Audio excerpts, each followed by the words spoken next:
देखो जितने भी बच्चे क्लास 10th में 2026 में अपना हिंदी का पेपर देने वाले हैं तो उन सभी के सभी छात्रों के लिए आज की जो क्लास है वेरी वेरी मोस्ट इंपॉर्टेंट होने वाली है।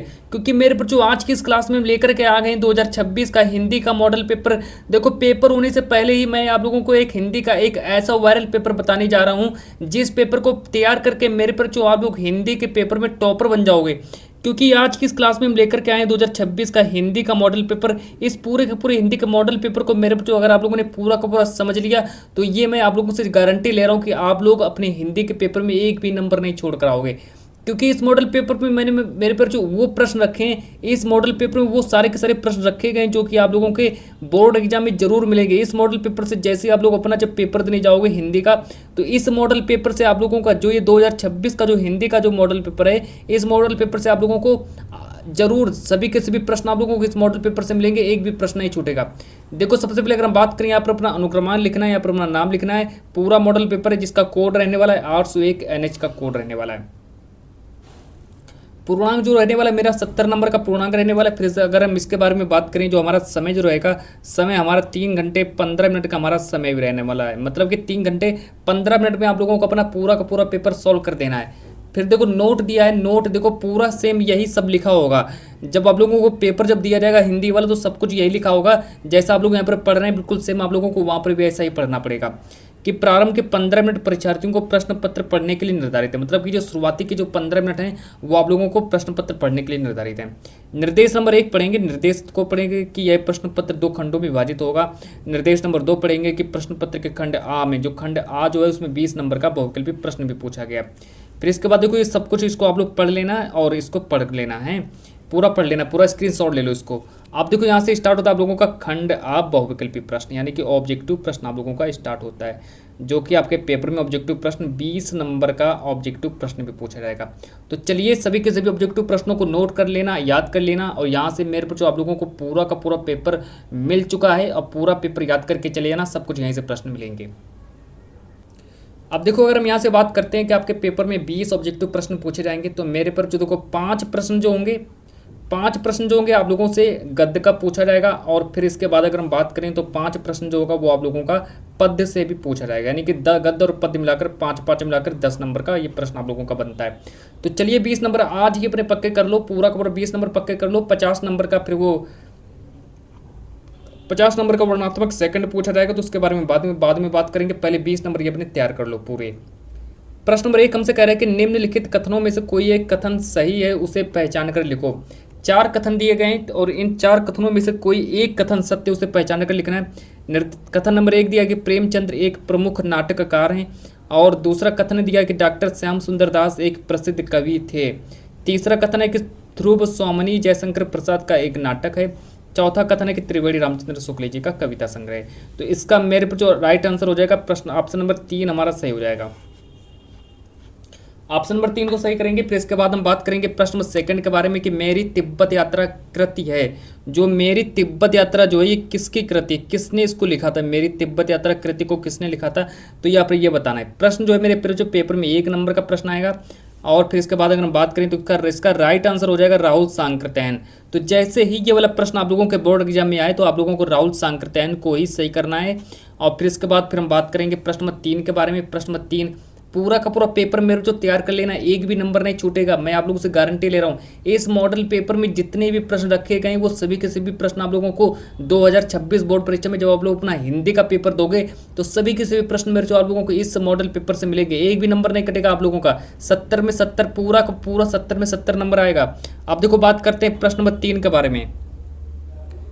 प्रश्न नंबर 3 कह रहा है कि गुनाहों के देवता उपन्यास के लेखक कौन है। मेरे प्यारे बच्चों 1 नंबर का प्रश्न आएगा।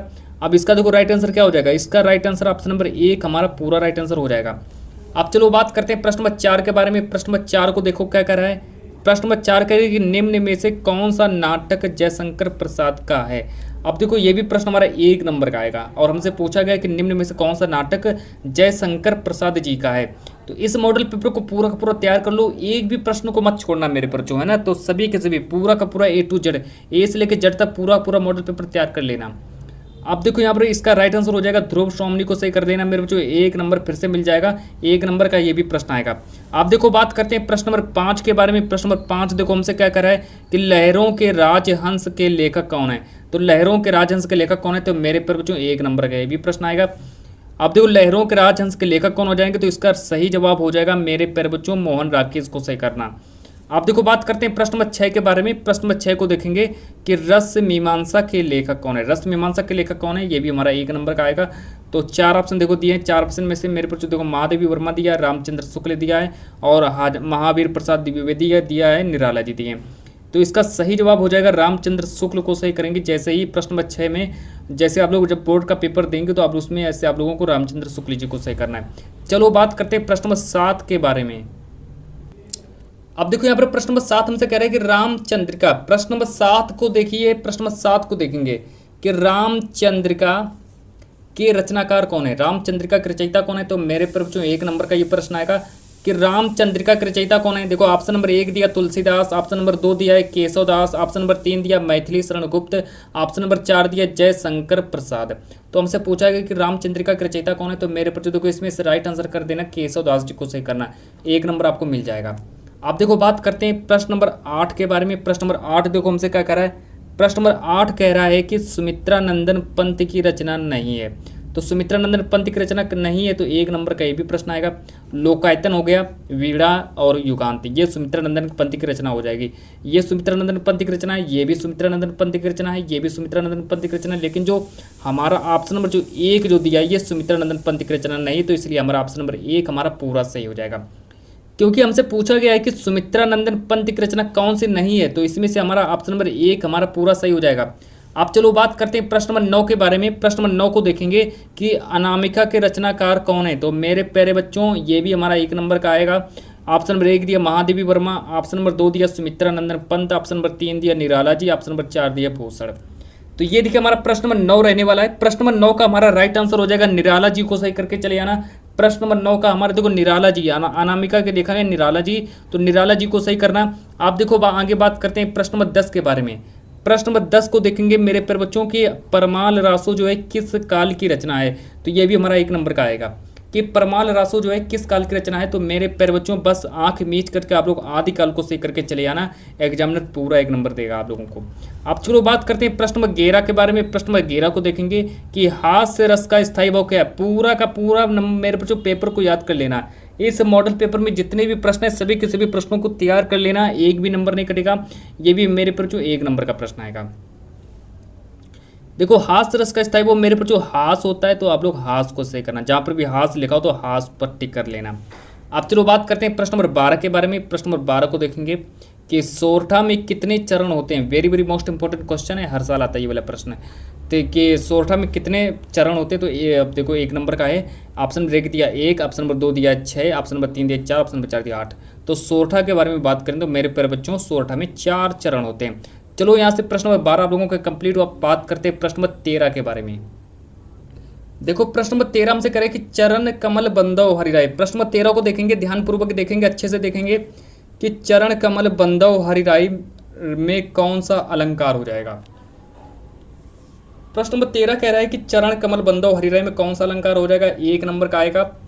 देखो ऑप्शन नंबर 1 दिया अनुप्रास अलंकार, ऑप्शन नंबर 2 दिया श्लेष अलंकार, ऑप्शन नंबर 3 दिया रूपक अलंकार, ऑप्शन नंबर 4 दिया उत्प्रेक्ष अलंकार। तो हमसे पूछा गया है कि चरण कमल बंदव हरिराय में कौन सा अलंकार हो जाएगा। तो मेरे पर जो टिक कर देना, रूपक अलंकार को सही कर लेना। अब बात करते हैं प्रश्न नंबर 14 के बारे में कि त्रिवेणी में कौन सा समास हो जाएगा। त्रिवेणी में कौन सा समास हो जाएगा, तो मेरे पर जो ये भी प्रश्न नंबर 1 नंबर का आएगा। द्वंद्व समास दिया, कर्मधारी समास दिया, द्विगु समास दिया, इनमें से कोई नहीं। तो 4 ऑप्शन दिए, लेकिन 4 ऑप्शन में से आप लोगों को मेरे पर जो द्विगु समास को ही सही करना है, द्विगु समास को सही करना है, एक नंबर का फिर से मिल जाएगा आप लोगों को।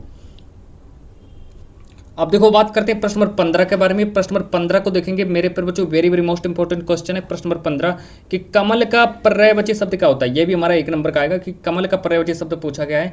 देखो पंकज है, देखो कमल का पर्यायवाची शब्द क्या होता है, कमल का पर्यायवाची शब्द पंकज होता है। तो आप लोग पंकज को याद कर लेना। ये इस वाले प्रश्न, इस वाले ऑप्शन को सही करके आना। पेपर में जैसे ये वाला प्रश्न आप लोगों का, जैसे ही बोर्ड में जैसे आप लोगों के पेपर में ये वाला पेपर आए, तो इस पेपर में आप लोगों को पंकज को सही करना है। आप देखो बात करते हैं प्रश्न नंबर 16 के बारे में। प्रश्न नंबर 16 को देखेंगे तो प्रश्न नंबर 16 हमसे कह रहा है कि पुत्र का पर्यायवाची शब्द क्या होता है। पुत्र का पर्यायवाची शब्द क्या होता है, तो ये भी मेरे प्यारे बच्चों 1 नंबर का आएगा। तो हमसे पूछा गया है कि पुत्र का पर्यायवाची शब्द क्या होता है। तो देखो पुत्र का पर्यायवाची शब्द क्या होता है। ऑप्शन नंबर 1 दिया सुत, ऑप्शन नंबर 2 दिया है तनया, ऑप्शन नंबर 3 दिया सुता, ऑप्शन नंबर 4 दिया आत्मजा।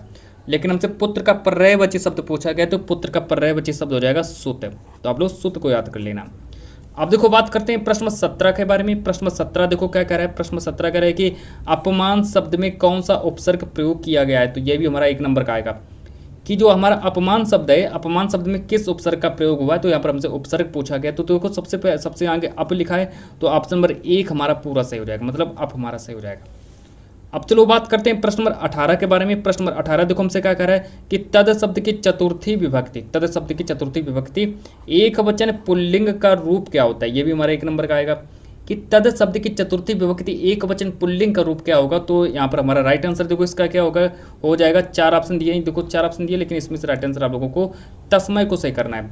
तस्मय को सही करना। प्रश्न नंबर 19 को देखो क्या कर रहा है। प्रश्न नंबर 19 हमसे कह रहा है कि वाक्य प्रयोग के कितने भेद होते हैं। तो मेरे पर बच्चों 1 नंबर का प्रश्न आएगा कि वाक्य प्रयोग के कितने भेद होते हैं। तो चलो इसके 4 ऑप्शन देख लो, कौन कौन से 4 ऑप्शन हैं। अब यहाँ पर हम बात करेंगे प्रश्न नंबर 20 के बारे में। प्रश्न नंबर 20 को देखो क्या कह रहा है। प्रश्न नंबर 20 मेरे प्यारे बच्चों हमसे कह रहा है कि भाषा की सबसे छोटी इकाई क्या होती है। भाषा की सबसे छोटी इकाई क्या होती है, 1 नंबर का प्रश्न आएगा। भाषा की सबसे छोटी इकाई क्या होती है, 1 नंबर का आएगा। अब देखो भाषा की सबसे छोटी इकाई मेरे प्यारे बच्चों अक्षर होती है, तो आप लोग अक्षर को याद कर लेना। अब चलो बात करते हैं, यहाँ से आप लोगों का स्टार्ट होता है खंडबा। खंडबा वर्णनात्मक प्रश्न, और खंडबा वर्णनात्मक प्रश्न यानी कि इसमें से हम सबसे पहले बात करेंगे आप लोगों का गद्य के बारे में। देखो खंडबा में आप लोगों से पूछा जाएगा 6 नंबर का गद्य पूछा जाएगा। फिर इसके बाद हमारा पद्य पूछा जाएगा, वो भी 6 नंबर का पद्य भी पूछा जाएगा। और इसके बाद अगर हम बात करें तो आपके पेपर में जीवन परिचय होगा। जीवन परिचय जो कि हमारा 5 नंबर का 5 + 5 यानी कि 10 नंबर का जीवन परिचय भी पूछा जाएगा। संस्कृत से प्रश्न रखे गए हैं, मतलब कि इतना इम्पोर्टेंट मॉडल पेपर है। पूरा का पूरा मॉडल पेपर मेरे पर जो आप लोगों का लीक हो चुका है, पूरा एकदम 100% लीक हो चुका है मॉडल पेपर। सबसे पहले देखो मैं आप लोगों को इस मॉडल पेपर में बता दे रहा हूँ कि आप लोगों को कौन कौन से गद्य तैयार करने हैं, है ना। तो पूरा का पूरा मैं आप लोगों को इसका इंपॉर्टेंट क्वेश्चन बता दूंगा। आप लोगों को सिर्फ उतना ही तैयार करना है, ज़्यादा नहीं तैयार करना, सिर्फ उतना ही तैयार करना जितना मैं बता दूं। पहला देखो प्रश्न दिया है कि निम्नलिखित गद्यांश पर आधारित 3 प्रश्नों के उत्तर दीजिए। 6 नंबर का पेपर में पूछा जाएगा कि हम लोग कच्ची मिट्टी की मूर्ति के समान रहते हैं, जिसे जो जिस रूप का करे उस रूप का करे, चाहे राक्षस बनावे चाहे देवता, ऐसे लोगों का साथ करना हमारे लिए बुरा है।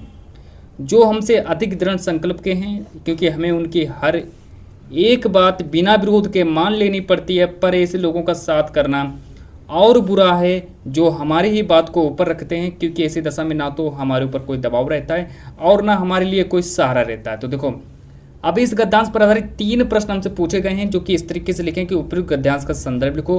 तो इसका देखो संदर्भ कैसे लिखेंगे, तो प्रस्तुत गद्यांश हमारी पाठ्य पुस्तक जो हमारा चैप्टर का नाम है मित्रता। तो ये जो गद्यांश है हमारा चैप्टर मित्रता से लिया गया, जिसके लेखक हैं रामचंद्र शुक्ल, जिसके लेखक रामचंद्र शुक्ल। ये आप लोगों का संदर्भ कंप्लीट हुआ। 2 नंबर का संदर्भ आता है तो 2 नंबर कंप्लीट हुए।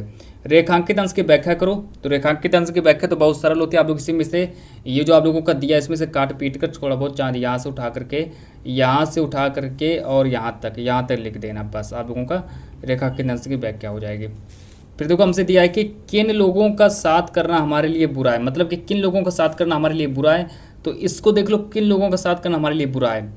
तो अब इसमें कैसे क्या करना है कि यहाँ से उठा लेना है कि ऐसे लोगों का साथ करना हमारे लिए बुरा जो हमसे अधिक दृढ़ संकल्प के हैं, क्योंकि हमें उनकी हर एक बात बिना विरोध के मान लेनी पड़ती है। इतना से यहाँ तक लिख लेना है बस।